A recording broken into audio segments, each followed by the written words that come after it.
stuck by a train, so I guess I can do this real quick. Yeah, I know that's a train. She's wearing a cute little sweater today. Cause you were chilly yesterday and we had to put your one pink sweater on you. So now I put your purple sweater on you today. But it's Sunday, so it is the second last weekend for us to go out to a corn maze and a pumpkin patch, which granted, the pumpkin patch is actually closed because it's been raining for the past 4 days and they can't effectively get the tractor and wagons out there without them getting stuck in the mud, and there might be a little bit of flooding because through one part of the path to get to the pumpkin patch on the hayride, it floods real bad because they go through like a wooded area because there's like educational like things out there for you to look at. So I just read on their website that the pumpkin patch itself is closed, but they've gone out themselves, like just on the tractor, and pulled up some of the pumpkins that are left that you can buy like at the cider press, because there's also a fresh apple cider press. So we'll probably end up going and getting ciders, I know for sure. And I know we're going through the corn maze, which the corn maze is probably going to be a bit muddy in places. Like I know it's probably all theoretically going to be like mud, but you know, like might be like some real mud parts. So I certainly hope my sister doesn't plan on like bringing the stroller into this for my niece. Like, she's 17 pounds, we'll just carry her. You know, she's like the smallest 1-year-old I've ever met in my life, I swear. At least compared to like my brothers. Like my brothers were horses, okay? Like my brothers were both born at like 10 pounds. So my niece was born at like 5 pounds. So, Eleanor, we are now moving. So you do not have to whine. We're over the railroad track. And we'll go to Grandma's house. We're like 5 minutes from it. So we're gonna go to the pumpkin patch and the corn maze. I mean, although we're not really gonna go into the pumpkin patch, but again, my niece is 1 and isn't gonna remember going to the pumpkin patch anyways. She can still pick out a pumpkin from what their selection is up there. Like, I don't need a pumpkin. I don't know what I'm gonna do with the pumpkin. So, granted, you know, it'll be fine. If I really wanted a pumpkin, I would just buy a $3 one from Walmart, like. But yes, for my niece, we will let her pick out a pumpkin because that's a fun activity for her. And I am for sure getting some fresh apple cider. I was gonna combine that with slider. Apple cider slushies they have, and they also have apple cider itself. But I really like the slushies, so I'm probably gonna get an apple cider slushie today. Even though it is a bit chilly. But the corn maze is gonna be so much fun. We're gonna go with, it's gonna be me, my mom, both of my sisters, my youngest brother. My other brother was gonna come home from college for the weekend, but he has an interview he has to prepare for, so he's not gonna come home now. Because he's interviewing, I mean, it's October right now, but he's like interviewing for summer jobs because he has to do like a co-op as part of his degree plan. So he's interviewing at a few, I think he was interviewing at AEP because he's in an electrical engineering program. And there was some other like electrical design company he was, so I don't know if it's an electrical design or what it is. One of them is an electrical design, and I think another one is just like a computer engineering firm, because he's double majoring in electrical and computer engineering because he's a psycho. Can't blame him. I was also that psycho who majored in health sciences but then minored in biology and psychology, and it was a class away from a minor in chemistry because I was that psycho too. So I can't, he gets, the psycho runs in our family, I guess. So he's gonna be up preparing for his interview. Unfortunately, he can't come. But my godmother and her daughter are for sure coming. I'm not sure if either of her sons are coming though, because I know the one is down at college himself at like the opposite direction of my brother. Like my brother's like an hour and a half north, and my cousin is like an hour and a half south of us at college. But I don't know if he's coming back or not, or if he is back home, but he had Air National Guard training this weekend, because he is in the Air National Guard as well, and he periodically comes home for like a weekend and goes up for his guard training that's like an hour away from us. So it's like an hour north of us, so yeah, he's south of us at college, so he has to come back up to go to guard training, so sometimes he stops in for the weekend. I don't know if he'll be there, and I don't know if her other son will come, because he might be too cool for it, because he is a senior in high school now. He might be too cool for this. Might be too cool to hang out with his mom and his sisters and a bunch of his female cousins. Might be a little bit too much, but we'll see. We'll see who comes.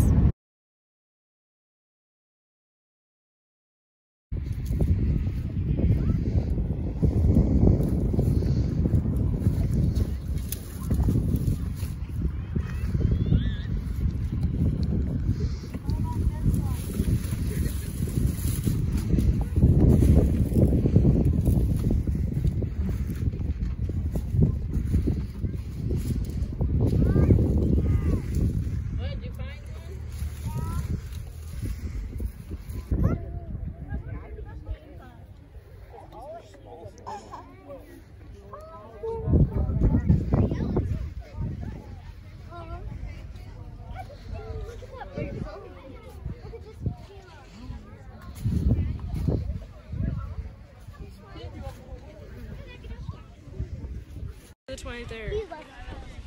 They might play Thursday. Oh, they play Thursday? They're not playing this. Or not. They might be on the bye week too. Yes! They don't play till next Sunday. Oh, I'm the best. Look who the Bengals play. We play 49ers.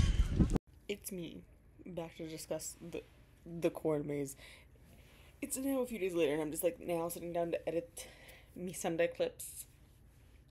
And obviously, we end up going to the pumpkin patch because they end up opening it at like 2.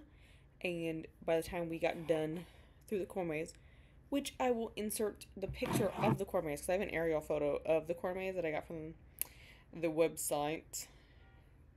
So we go to a we've been going every year since 1999 when I was 1 to the Suitor Farms pumpkin patch and corn maze.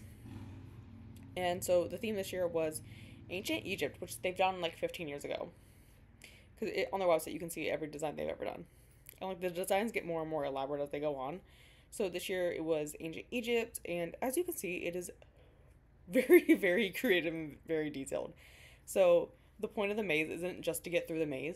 There is also 13 stamps every year hidden within the maze that you have to find and get your little passport that they give you stamped. Like they give you like a little, like a cardstock passport type thing when you walk in, and you have to get all 13 stamps.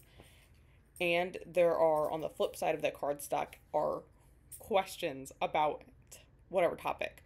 So this year there were like questions about ancient Egypt, like how old was King Tut when he died? And like in the maze there are the answers to the questions. Like you'll find the sentence with the blanks, and then red it will have your answers. Theoretically you could probably Google everything, but it's a fun activity for you to go through the maze and get all of them. So they tell you what 11 of 13 stamps are, and 2 of them are mysteries. So you don't know where they are, and you don't know what they are, because for the most part, like, you walk in, the first thing you go into is the mummy there at the bottom. And the mummy, within the mummy, there is a mummy stamp that looks exactly like the design. And then you go into the scarab beetle, and there's a scarab beetle hidden in there. Which, the scarab beetle wasn't that hard to find, because, like, it's pretty open. But, like, you go through the maze, and you have to find all your stamps and answer the questions. And if you get all those right, you get a prize at the end. Like, everyone who completes, like, gets all the way through the maze and exits gets candy. But you get free shots at the corn cannon and 50% off a cider, whether that's like a drink cider or a slushy cider. So we had to, we get all the stamps every year. We're very competitive. We are getting all the stamps and answering all of the questions. But then after that, by the time we got through, we got there at 1. And by the time we got through the maze, it was like probably 3-ish. So then we went, and they had the pumpkin patch open, so we did go down to the pumpkin patch and get pumpkins, which I ended up painting a pumpkin. And I said I wasn't going to get a pumpkin. And then I got a pumpkin because they were only $2 because it's the end of season. So, here is said pumpkin. And then I also have a video to like show the full pumpkin, you know?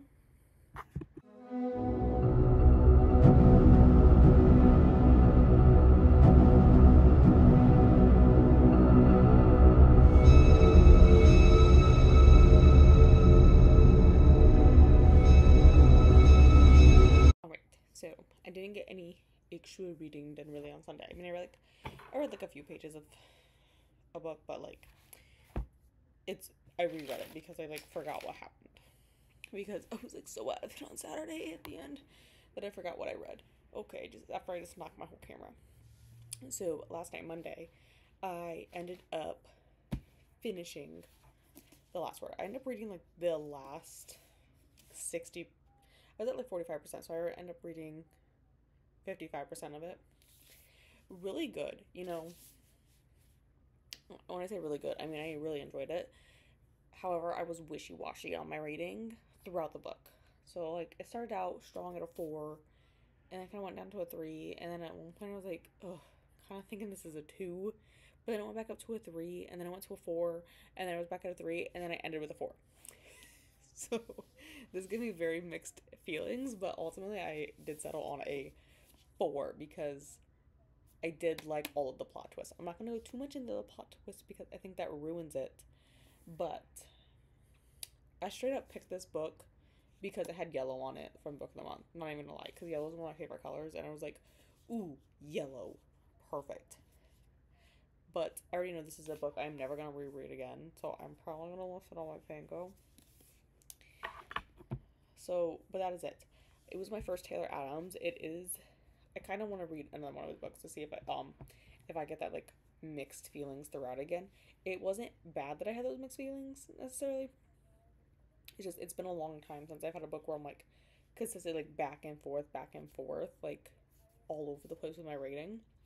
So there were like very predictable twists in there, but there were also ones I wasn't predicting, you know? So there's that. That's pretty much the most part.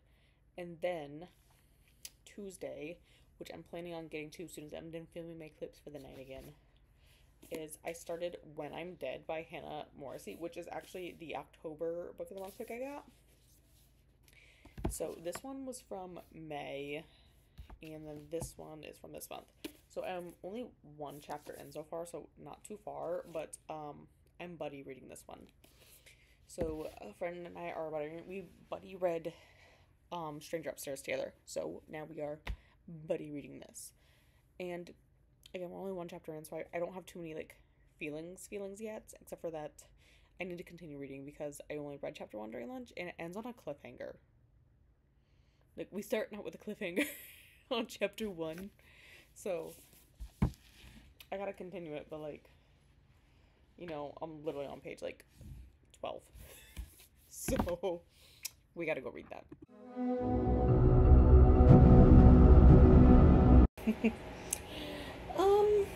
Well, there's my iPad, and who's behind me somewhere.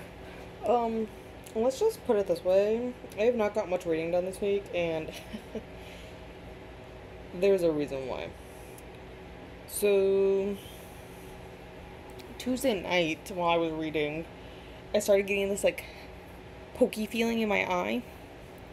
Particularly my right eye, but, like, it was, like, down here and then, like, up through here. And I had a feeling I knew what it was. So I put artificial tears in, got ready for bed, and then put an allergy drop in and went to sleep. Because, like, again, I have a feeling I knew what it was. And then at work on Wednesday, I had the doctor I work with look at I mean, she's obviously an eye doctor. And so they grade stuff on a scale of 1 to 4.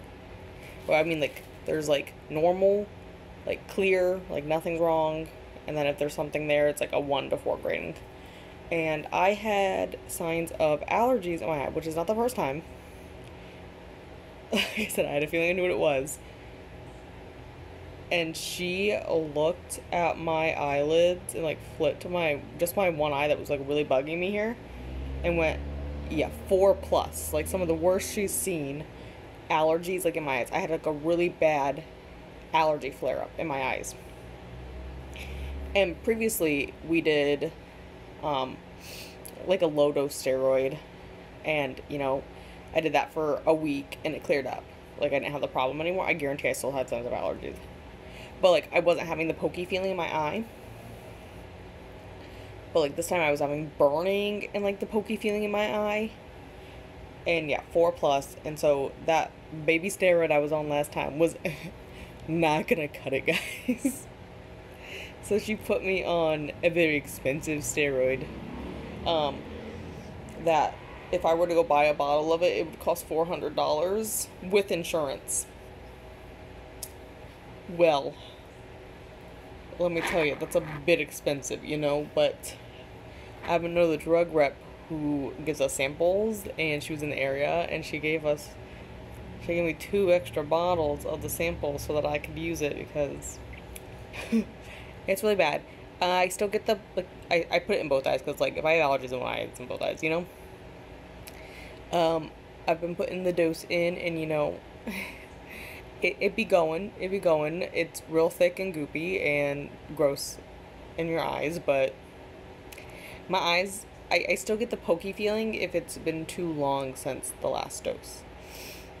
So, like, I just put one in, like, an hour ago, and I feel fine now, but I guarantee when I wake up in the morning, like, within an hour, if it hasn't resolved, it's gonna get all pokey. And I know why it's flaring up. It's because for some reason, Ohio has decided, you know, it'd be real fun this week if we went back up into the 70s, almost 80s. You know, casual things like that. So I can't wait till the 40-degree weather next week when everything dies. So that, you know, everything freezes, and then overnight it's gonna be in the 30s.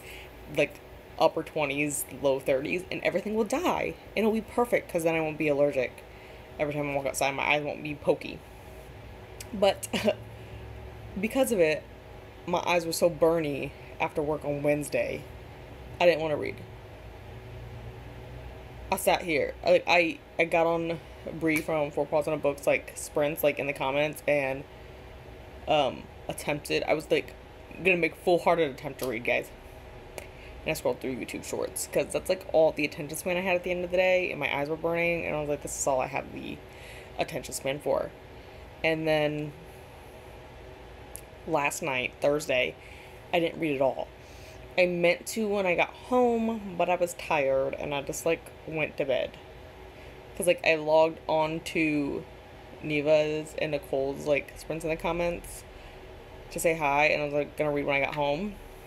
Yeah, I just got tired and took a shower and went to bed. Because we went trick-or-treating last night, so Eleanor was her little dragon, and my niece kept asking for the cat, because everything with 4 legs and a tail was a cat, because cat is the word she knows. You know, she doesn't know very many words. She's only one. She knows ba, dada, mama, no, and cat. That's all she can say so far. So she asks for the cats a lot. And again, my sister has 2 cats, and her dog acts like a cat, even though it's a plot hound, and if I stand up, it's waist high on me. Like, its head comes up to, like, the top of my hip bone. It's not exactly the size of a cat and all, but she certainly seems to think she's a cat. So, therefore, everything is a cat to Kai. Which is okay, because I guess Ellie's the size of a cat. And Ellie responds to being called a cat. Sometimes I wonder if she knows her name, which I know she knows her name, but the fact that she literally just responds to anything I want to call her, and, like, comes, is, like, mildly concerning. But, digression. It is now Friday, and I did sprints for a good majority of the day. Did I read really during them? No. I read, like, maybe 30 pages total during a 7.5-hour live stream. But what I did do is I cleaned everything. Like, I cleaned literally everything, and I carpet cleaned. So my carpet, you know, I'm sure it's, like, technically probably still a little moist, but, like, it doesn't feel moist when I'm sitting on it like this. So I put all the furniture back, yeah, it doesn't feel moist. It's nice and clean. I'm like, I'm so happy. It feels so clean in here. Not that it was really dirty. And honestly, the carpets weren't as dirty as I was expecting, you know? Like, I was expecting the water to be dirtier than it was. But it really wasn't, which is good, but, like, not as satisfying, you know? In a weird way. But then I went and got some Five Guys, which I'm still drinking my drink because I got a large. Because I think the caffeine would help the headache. I think the headache is just lack of sleep, though. Because I didn't sleep well. I went to bed early, but I didn't sleep well. And I only slept in for 10 minutes past my usual alarm because I didn't go to work today. But a large garbage truck was outside my window at 4 a.m. Well, not 4. There was an ambulance at 4 a.m. that woke me up. But there was a large garbage truck at 6:40, and I usually wake up at 6:30, and, like, I woke up at 6:20, and Ellie was still asleep, so I ignored it. It was like, okay, she doesn't have to go to the bathroom, it's fine. And then at 6:40, that stupid truck came and woke me up. And then we were just kind of up. So Ellie got a bath, and I cleaned everything, and it's going great. So now we're gonna, I need to put new sheets on the bed, and I should fold laundry, but, I don't want to do that right now. So we're gonna continue when I'm dead. And let me just say, the character we just got out of, her point of view is weird. And, and I feel like it's gonna go somewhere. But that is all for right now. So it is Saturday, and I had big reading plans for today. And my biggest one was finishing When I'm Dead by, hi baby, finishing When I'm Dead by Hannah Morrissey, and 5 stars. Let's just preface with that. 5 stars. So this one follows a young teenage girl is murdered in the town of Black Harbor, and our main character, Rowan, has to go investigate with her husband, Axel. Rowan is a medical examiner. Her husband is a detective. And they go to investigate. They have to leave their daughter's play. And when they arrive home from the scene, their daughter is gone. And the connection between the young teenage victim and their daughter is that they have been friends since, elementary, kindergarten age. And then another girl is murdered. And then, they still can't find their daughter. So their daughter is missing, and there is some stuff haunting Rowan's past. But, I'll say, the synopsis makes that seem like it's a major part of the book, and it gets brought up a few times, but,